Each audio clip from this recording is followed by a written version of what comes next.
Bonjour à vous et bienvenue sur Pain Divin, votre plateforme de méditation quotidienne. Alors, sans plus tarder, nous allons commencer en énonçant le thème de la méditation de ce jour qui est intitulé « Comment entendre Dieu ?» Comment entendre Dieu? Alors, je disais tantôt que j'irai très vite, que pour entendre Dieu, il y a des dispositions. Et je disais ceci. Quand on dit aux gens, Dieu m'a dit, Dieu a fait ceci, Dieu m'a interdit de faire ci, Dieu m'a interdit de faire ça. Ils se disent mais que vous mentez en fait. Il y en a qui vous disent mais est-ce que quelqu'un a déjà vu Dieu? Personne n'a vu Dieu. Est-ce que vous avez, il vous pose la question, est-ce que vous l'avez déjà vu? Non, Dieu m'a dit, Dieu m'a dit. Ils ne vous disent pas que vous êtes menteur, mais tous leurs propos et leurs regards parlent à leur place quoi. Vous êtes une affabulatrice. Dieu m'a dit, Dieu m'a dit. Et on dit, voilà, ils sont encore là, Dieu m'a dit, Dieu m'a dit. Mais je ne leur en veux pas.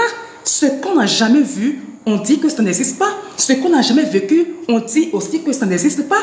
Ils se prennent la disposition pour vivre cela. Donc, c'est normal qu'ils soient aussi incrédules par rapport à ce fait-là. Alors, comment entendre Dieu? Moi, je vais faire un parallèle entre entendre Dieu et entendre une personne chère à soi qu'on a envie d'écouter et qui est peut-être au bout du monde, qui est sur un autre continent ou carrément même. La personne peut être là dans la même ville que vous et vous voulez l'entendre, vous voulez l'écouter. Qu'est-ce qu'on fait? C'est un parallèle que je vais faire entre les deux. Qu'est-ce qu'on fait? Alors, si vous avez envie d'écouter quelqu'un, vous faites quoi? Tout le monde sait, même le petit enfant, il vous dira, papa, maman, tanti, tati, je veux un téléphone. Tu lui demandes, mais tu fais quoi avec un téléphone? Ben, mais pour pouvoir vous appeler quand je veux, pour vous écouter quand je veux, pour vous parler quand je veux. D'accord? Et tout le monde sait que la première des choses qu'on doit avoir lorsqu'on veut parler, c'est à quelqu'un, c'est le téléphone, à quelqu'un qui n'est pas avec soi, à quelqu'un avec qui on ne vit pas, qui n'est pas là, qu'on ne voit pas physiquement. Aujourd'hui, c'est le téléphone. Alors, on court pour prendre le téléphone. C'est bien, n'est-ce pas? Une fois qu'on a pris le téléphone, est-ce que ça s'arrête là? Non, c'est le premier pas. On va chercher une carte SIM. On va acheter une SIM. On pense à quel réseau, sur quel réseau on veut être. Ici, au Bénin, on va dire, mais est-ce que moi, je veux choisir être sur MTN ou est-ce que je veux move d'autres pour choisir peut-être, je ne sais pas, Isbino, ainsi de suite. Dans d'autres pays, c'est Orange. Bref, chaque pays a ses réalités, a ses réseaux sur lesquels les gens peuvent monter, être abordés pour pouvoir avoir la connexion et pour pouvoir émettre des appels. Bien, donc on choisit cela et une fois on l'a choisi, on l'achète et on l'insère dans le téléphone, n'est-ce pas? Ça fait 2. 3. En 3, qu'est-ce qu'on fait? En troisième position, une fois qu'on a on a inséré la SIM, qu'est-ce qu'on fait? On achète du crédit.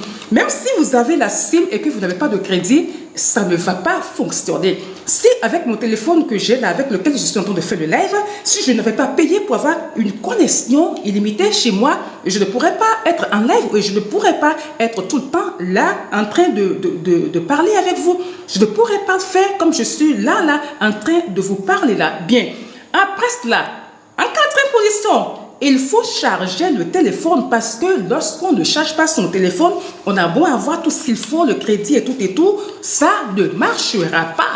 On ne peut pas recevoir d'appel ni en émettre. Lorsque c'est à 0%, 0,1%, des fois à 5%, le téléphone s'éteint. Il vous demande de le charger. Il faut nécessairement le charger. Bien, après avoir chargé le téléphone, qu'est-ce qu'on fait par la suite? Il faut être dans la zone de couverture. J'ai mon téléphone, j'ai le réseau, j'ai tout cela. Et si je ne suis pas dans la défense, mais je vous ai appelé, mais vous n'avez pas répondu. Qu'est-ce qu'on répond? Ça doit être le réseau. Si vous n'êtes pas dans la zone, là où il y a le réseau, hors réseau, ou quand on était le téléphone et que le téléphone est hors réseau, on ne peut pas entendre l'autre, même s'il nous appelle, il envoie des messages, ce n'est pas possible. Ok? Quand on est dans la zone où le réseau marche et où le réseau ne fait pas défaut, qu'est-ce qu'on fait? on s'assure de bien garder son téléphone, n'est-ce pas? Son téléphone, on s'assure à bien le protéger pour que il ne tombe pas, pour qu'il ne s'abîme pas. Vouloir entendre Dieu parler et ne pas avoir de Bible chez soi.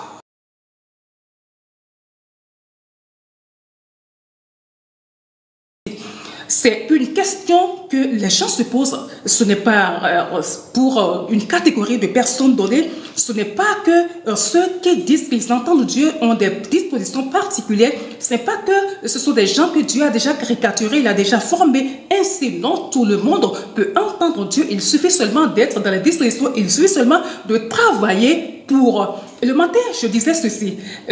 On vient parler de ce thème parce que pour beaucoup, c'est du charabia. Pour beaucoup, c'est de n'importe quoi. Pour beaucoup, c'est un mensonge. Nous sommes, nous qui le disons, nous sommes des affabulateurs, nous sommes des gros menteurs. Comment on peut entendre Dieu, Dieu qui est assis, Dieu que personne n'a vu? Comment peut-on dire qu'on l'entend parler? J'ai dit dans la première partie que ce qu'on n'a jamais vu, il faut jamais dire que ça n'existe pas. Si vous n'avez jamais entendu quelque chose, ne dites pas que ça n'existe pas. Si vous n'avez jamais vécu quelque chose, ne dites pas non plus que cette chose n'existe pas. Juste que vous ne l'avez pas vécu. Voilà, c'est juste ça. Alors, j'ai fait un parallèle entre entendre Dieu et vouloir entendre quelqu'un, un proche, ou carrément un ami ou une personne, une famille à soi, une amie ou quelqu'un qui est au bout du monde, qui est là-bas de l'autre côté, quelque part, peut-être en France ou carrément peut-être dans la même ville que vous, mais qui n'est pas avec vous en présentiel. Vous voulez parler avec cette personne, vous voulez écouter la voix de cette personne, vous voulez que cette personne s'adresse à vous. Quel est le moyen qu'on utilise? Bien que cette personne soit éloignée, il y a des moyens qui existent pour pouvoir parler avec ces gens, n'est-ce pas? Et on a pris le cas du téléphone, l'exemple du téléphone. On a fait un parallèle entre le téléphone et le fait d'entendre parler de Dieu, d'entendre Dieu nous parler. Et je disais que la première des choses, lorsqu'on veut entendre quelqu'un qui n'est pas avec soi, c'est déjà se procurer un téléphone. Et je fais un bref résumé pour continuer. C'est de se procurer un téléphone. Après, s'acheter une SIM.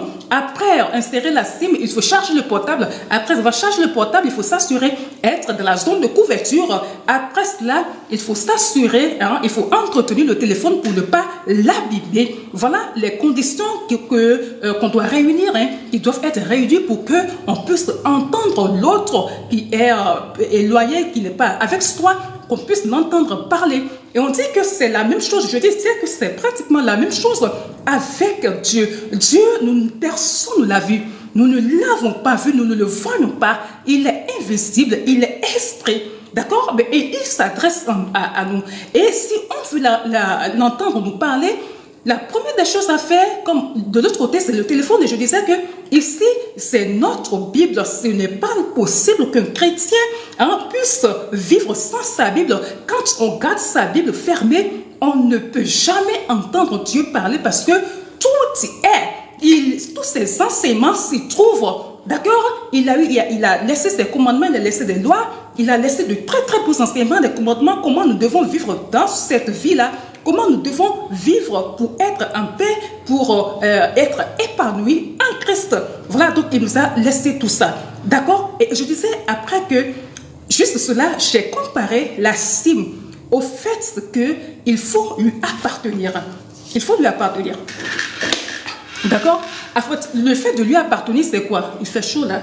Je vais monter le truc là. Le fait de lui appartenir, c'est quoi? C'est être sur un réseau. La SIM, c'est un réseau. D'accord? Si vous êtes sur MTN, par exemple, chez moi, si vous êtes sur MTN, vous ne pouvez pas vouloir envoyer de l'argent à quelqu'un et aller l'envoyer avec le réseau de Move. Ça va se refuser. Elle ne reconnaît pas. Même chose que Dieu. Dieu ne parle qu'à ses enfants. D'accord? Dieu discute avec ses enfants.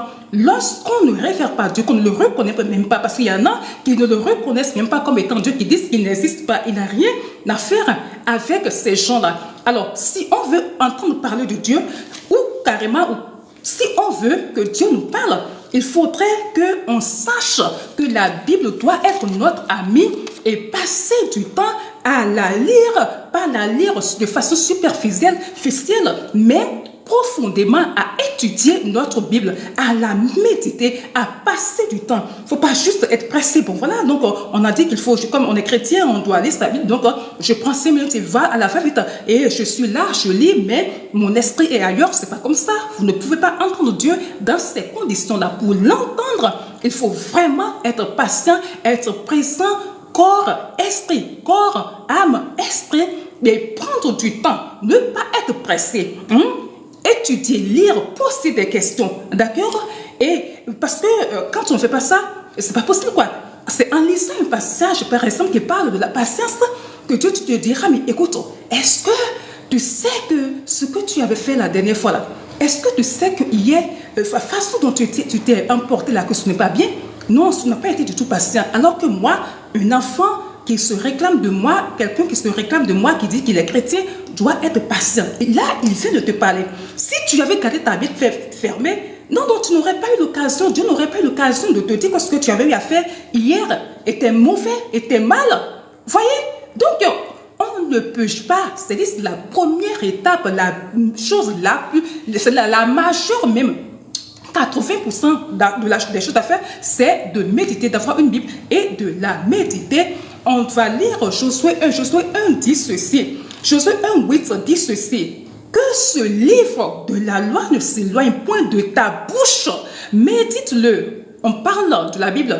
Médite-le jour et nuit pour agir fidèlement selon tout ce qui est écrit. Car c'est alors que tu réussiras. Ou du moins, car c'est alors que tu auras du succès dans tes entreprises. C'est alors que tu réussiras. Voyez, que le livre là ne s'éloigne point de ta bouche. Josué 1:8. La Bible ne doit pas s'éloigner de nous. Nous devons la méditer matin et soir. Matin et soir. Et ce passage que nous venons de lire nous dit que c'est alors que nous aurons du succès. C'est alors que nous réussirons dans nos entreprises. D'accord? Donc, on doit être un habitué de la Bible, un ami de la méditation, passer du temps devant Dieu. Alors, après cela, il faut aimer prier. Prier, c'est comme charger son téléphone. Prier, c'est comme charger son téléphone. Un téléphone qui est déchargé ne reçoit rien. On est là, dans la présence de Dieu, dans la présence de Dieu, on se requinque. C'est pour cela que ceux qui aiment prier, ceux qui prient plusieurs fois dans la journée, et que, s'il vous arrive, ces gens-là, quand ils manquent de prier, peut-être une journée, 2 journées, 3 jours, ils sentent qu'ils sont faibles. On le sent. On le sent. Ça, il n'y a rien à faire. Quand on est habitué à prier, et que 2-3 jours passent sans qu'on le fasse, on sent qu'il y a quelque chose qui ne va pas. On se sent faible. Et c'est quand on retourne, quand on repart dans la prière, qu'on se... Si vous êtes là, si c'est vrai, vous le savez, vous savez que c'est vrai. Et c'est vrai ce que je suis en train de dire là. C'est la réalité. D'accord? Donc, il faut aimer prier. Prier en langue surtout parce que quand on prie en langue, on se recharge, on dit des mystères, des choses nous sont données, des directives nous sont données. D'accord? Et après cela, il faut, dans la prière, écouter Dieu. Parce que dans la prière, Dieu parle beaucoup. C'est dans la prière, merci pour ceux qui t'apportent. Merci pour ceux qui sont en train d'envoyer des cœurs, que Dieu arrose votre vie, apporte votre vie aussi de cœur au nom de Jésus. Alors, donc, devant Dieu, dans la prière, devant Dieu, qu'est-ce qu'on fait? On a l'attitude, c'est là qu'on lui pose des questions. C'est là que, après savoir prier, après savoir dit tout ce qu'on a dit, on pose des questions. Si on a un souci, mais alors, tu sais, papa, écoute, demain je dois sortir, je ne sais pas, demain je dois aller rencontrer telle personne. Franchement, je ne sais pas comment faire, je ne sais pas, il y a telle chose qui me dérange, je commence à adresser à lui. Est-ce qu'il faut que je lui parle de cette situation maintenant ou est-ce qu'il faut que j'attende d'abord? Franchement, je ne sais pas quoi faire. Saint-Esprit, s'il te plaît, donne-moi tes directives. Saint-Esprit, dis-moi quoi faire. Et on pose des questions. Et là, il vous répondra. Ceux qui sont sensibles à la voix du Saint-Esprit l'entendent parler, entendent ses réponses. Il peut t'envoyer dans ce passage pour des habitués. Il peut t'envoyer, va lire, tu vas entendre dans ton cœur, dans ton esprit, ouvre tel passage. Des fois même, il te donne même des versets. Ouvre tel passage, tel passage. Un passage que tu n'avais pas dans le cœur, tu ne sais même pas ce que c'est, ce que le passage dit. Tu ouvres et c'est la réponse toute cachée à ta question. Ta réponse, il te donne ta réponse comme ça. Ou des fois, il va te donner une idée. Et dès que l'idée vient, il y a une paix qui s'installe dans son cœur. Ça va s'installer dans son cœur. Donc c'est important que lorsque nous prions, que nous ayons un temps mort. Il ne faut pas prier, on vient dans la prière, c'est ça, c'est toujours beaucoup de fous. 5 minutes de prière, qu'est-ce que ça fait? 5 minutes, on n'a même pas encore dit bonjour. C'est bizarre, lorsqu'on voit les gens aller prier, ils font 5 minutes et puis ils se lèvent et se disent, ils disent qu'ils ont fini de prier. Alors que 5 minutes, en 5 minutes, on n'a même pas encore fini de dire bonjour ou bonsoir à Dieu. On n'a même pas encore fini de dire bonjour. Et d'autres ont fini déjà. 5 minutes là, c'était bon pour d'autres et puis ils ont fini. Donc, ça, c'est des gens qui veulent être éclairés dans la prière. Des gens qui veulent entendre Dieu parler. Des gens qui veulent être matures spirituellement ne passent pas 5 minutes dans la prière. C'est pas 5 minutes, c'est pas 30 minutes. Non, dans la prière. Non, c'est pas possible.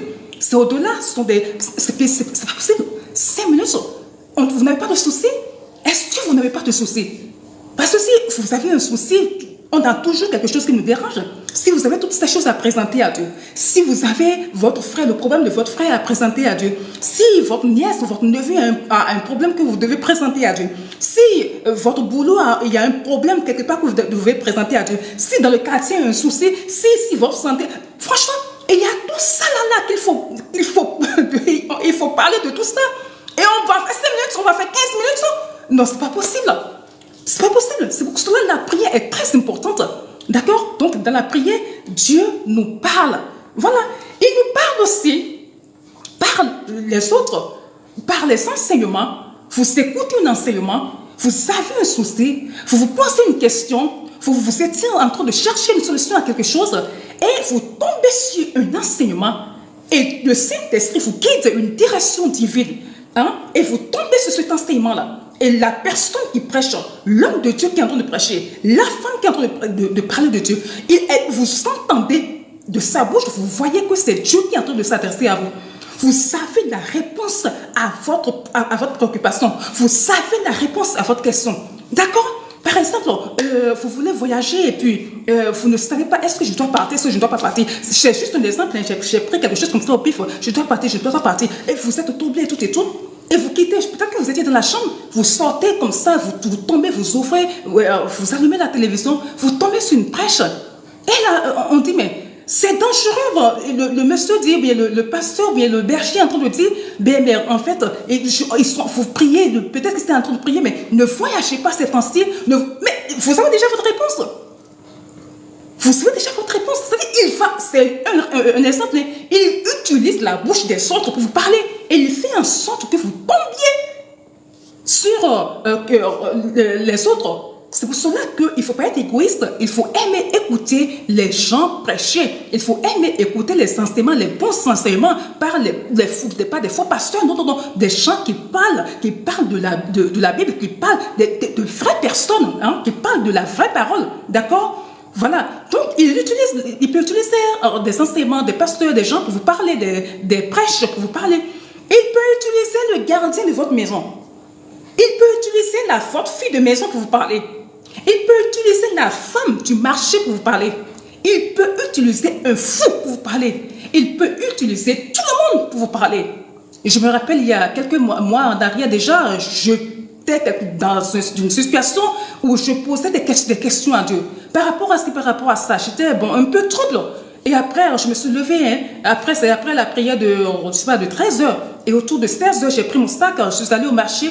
J'étais debout devant l'étalage d'une femme. Quand un fou s'est approché, on ne sait, il est sorti. D'où est-ce qu'il est sorti? On ne sait pas. De nulle part. Il est venu s'arrêter devant moi. Il me regarde comme ça. Et il parle. Il finit pas. Il part. Tout le monde le regardait comme ça. En fait, pour eux, il est venu raconter de n'importe quoi. Mais moi, je l'ai regardé, j'ai baissé ma tête. Il vient de me donner la réponse. C'est-à-dire, il m'a dit la réponse que je veux là, la question que je posais à Dieu là. Il est venu me donner la réponse. Il a dit ces choses comme ça. Il est parti. Dieu, il est puissant. Il parle. Il a toujours parlé et il continue à parler. D'accord? Donc, je dis qu'il peut utiliser aussi toute personne pour vous parler. Maintenant, s'il utilise toute personne pour vous parler, alors il faut être dans les dispositions pour entendre. il faudrait pas aussi être distrait.